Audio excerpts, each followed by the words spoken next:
parce que c'est hyper dangereux. C'est-à-dire qu'il peut faire vraiment des choses graves.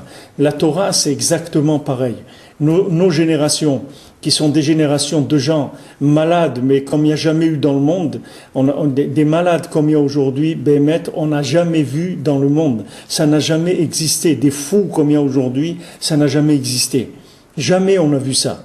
Ce qui se passe aujourd'hui, ça n'a jamais existé. Et ces gens-là, il vaut mieux qu'ils ne jouent pas les apprentis sorciers avec la Torah, parce que vraiment, ils risquent d'arriver à des catastrophes. Alors il faut aller chez le médecin directement, il faut aller voir le tzaddik directement.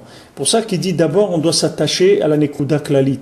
D'abord, tu t'attaches au tzaddik, au médecin lui-même. Une fois que maintenant tu t'es attaché au médecin, tu peux commencer à prendre les médicaments, parce que chaque médicament, il va vous dire prescription médicale. Parce que c'est pas, on peut pas jouer avec ces choses-là. Maintenant, la Torah, c'est pareil. Mais alors quelqu'un dit, mais voilà, Rabbi Nachman, il a écrit le Likutei Etzot. Voilà, c'est des conseils. Donc voilà, je peux prendre les conseils et voilà, c'est tout. Je prends les conseils de Rabbi Nachman et c'est tout. Et il dit non, tu peux pas prendre les conseils de Rabbi Nachman comme ça. Il faut que tu prennes Rabbi Nachman avant de prendre les conseils. D'abord, tu le prends lui. D'abord, tu t'attaches à lui. Et après, tu vas prendre ses conseils. Parce que quand tu vas prendre ses conseils, ils vont être adaptés à la réalité. Lui, il va te fournir les upgrades. C'est comme des gens, ils piratent les programmes. Quelqu'un, il a piraté un programme. Ok, son programme, il marche 1 semaine, 2 semaines, 1 mois, 2 mois. Maintenant, il vient un jour, une mise à jour. Dès qu'il y a la mise à jour, il peut pas faire la mise à jour. Il dit, veuillez rentrer votre code. Et il n'a pas de code, lui. Alors, qu'est-ce qu'il fait? Il n'a pas de mise à jour. Il n'a pas de mise à jour 1 mois, 6 mois, 1 an. Après, il a son ordinateur infecté de virus. Après, il ne peut plus ouvrir les documents parce que sa version, elle a passé déjà la vieillesse. Il se trouve dans une situation très embêtante. Maintenant, dans les conseils de la Torah, c'est pareil. Il faut savoir que chaque conseil, il est suivi. Chaque conseil, il est suivi.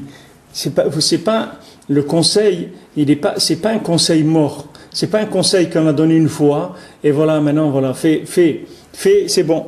Dit non, Rabbi Nathan dit que pour arriver à réussir un conseil dans son implication, il faut des centaines de conseils pour arriver à réaliser un conseil. Rabbi Nachman, il vous dit voilà, il faut être besimcha. C'est très important. Mitzvah gdola liot besimcha tamid. C'est une grande mitzvah d'être toujours besimcha. Mais il faut savoir comment on va être besimcha. Comment je suis besimcha? Comment? Voilà, je sais qu'il faut être besimcha. D'accord, j'ai compris. Et comment je vais faire maintenant pour arriver à avoir de la simcha? Alors il faut des conseils et des conseils et des conseils et des conseils pour arriver à réaliser ce conseil-là. Et il y a des fois où on croit avoir compris le conseil et on l'applique, mais c'est pas comme ça qu'il est le conseil. Parce que chaque conseil, il a besoin d'upgrade en permanence, c'est-à-dire tous les jours, il faut qu'il soit adapté. Et ça, c'est l'attachement à celui qui a fait naître le conseil. C'est lui qui va l'entretenir. C'est lui qui va vous faire service après-vente. C'est bien que vous avez acheté l'appareil, mais il faut service après-vente.